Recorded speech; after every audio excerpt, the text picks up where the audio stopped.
Joining me today, I have Alan Lagore. He is the regional director with the Flin Flon area Adult and Teen Challenge. Alan, thank you for taking the time today. Yeah, we're looking forward to being able to share some information today. Absolutely. So I would love for you to just tell us the reality of the situation out in Denare Beach after the wildfires. Yeah, very devastating. When you first get back to your community and you realize how many homes have been lost, the 218 homes in our community, and you see the devastation, you see the effects on everybody's lives. It is brutally sad and awakening each day when you drive in. You have to drive by the devastation, and it just rips your heart out. And you see people, going through what's left of their homes. And to be honest, there's just not a whole lot left because that fire was so big and so hot that there isn't even really any salvage left. So, yeah, just heart wrenching to feel for the people's lives and then to also see our own center burnt to that stage is very sad. Yeah, Yeah, I'm so sorry to hear. Is there anything left of the Adult and Teen Challenge building? nothing. The fire being I think believe they said a category 6 was so hot that we could find nothing even to salvage. There's nothing to salvage. Everything, even in the sea cans were burnt. The anything in our sea cans for storage were burnt.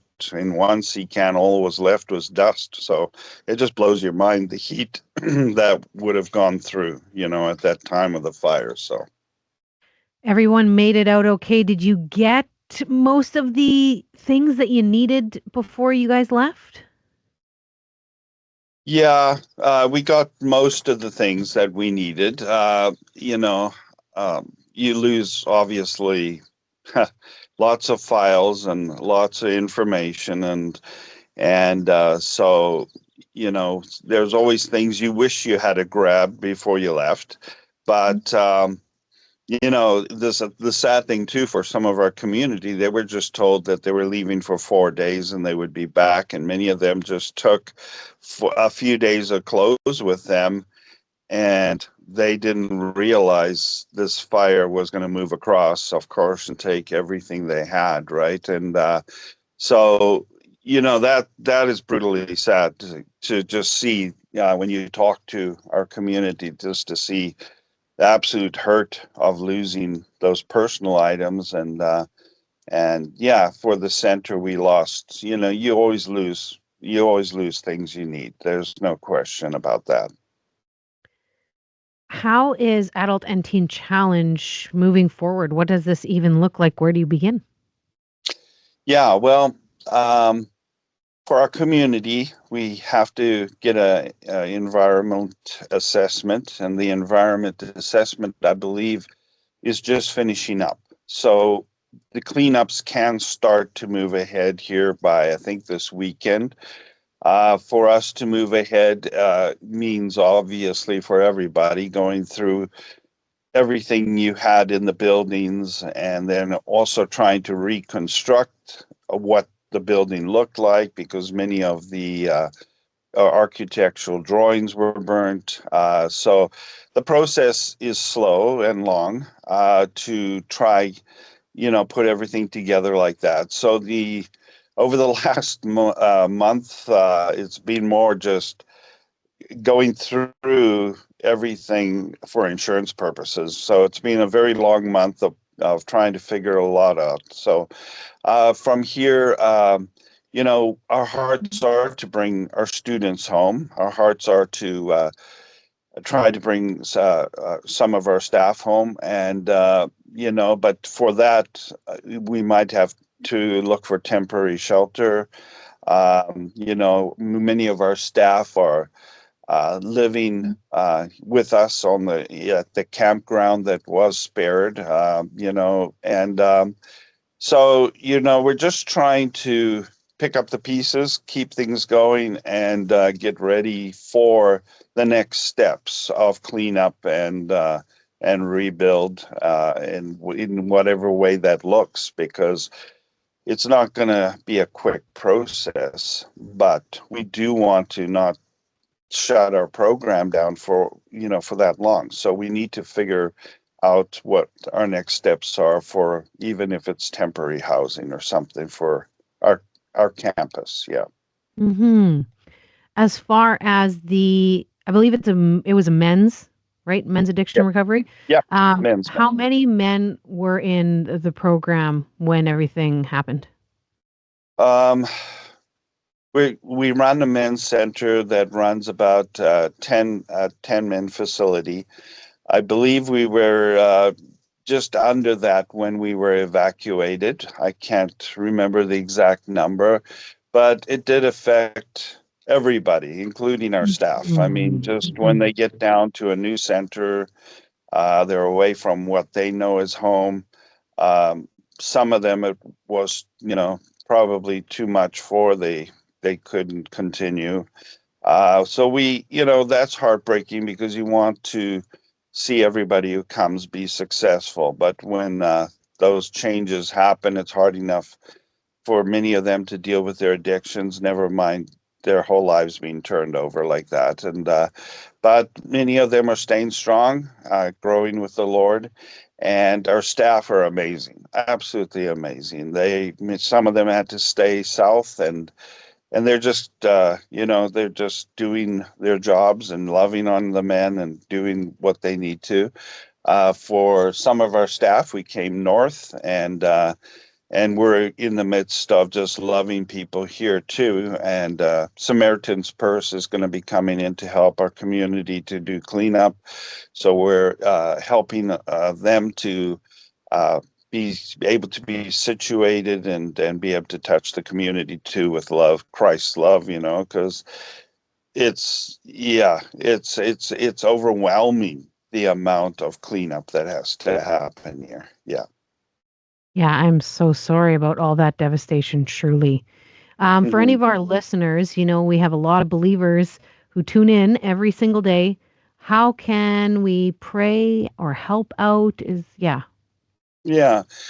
Well, I mean, for prayer, I mean, my goodness, just praying for the hurt, the anger, for our community. Many of them feel let down, by the government and others, that because this fire swept through, and just to be able to heal from that. I would say our community right now really needs just a lot of healing, and it takes Christ to bring that healing. So we keep praying for our community and for those who've lost so much, and for ourselves, to pray for wisdom as we move forward to figure out how to bring our men home, how to reestablish, uh, how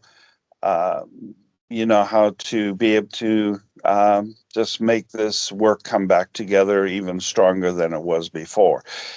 We will figure that out, and we will do it with God's help. And we're excited too about the future, that God's going to open doors for us, and we know that He's going to help us to accomplish that.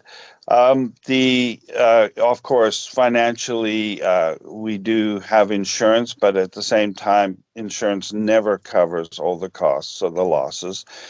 So any type of financial help can go through, Central Canada, Adult and Teen Challenge Central Canada, to help the fires, and they have a page for that.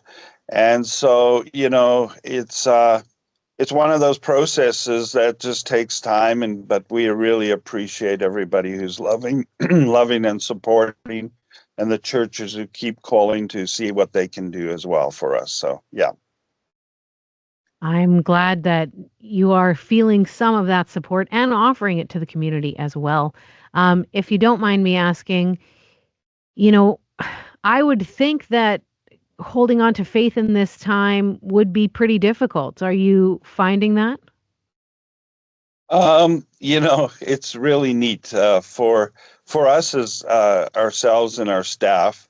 Many times it's been almost a bonding time too, having to live together and having to work together through this. So for us to just every morning just pray, read the word together, and just really grow. It's been amazing to see even our faith grow. Joshua 1, be strong and courageous, is a passage that we took a whole week just to go through over and over and talk about how we can keep strong in the Lord as we face these things and go through it, and to understand that uh, God will never leave us nor forsake us, and He's with us.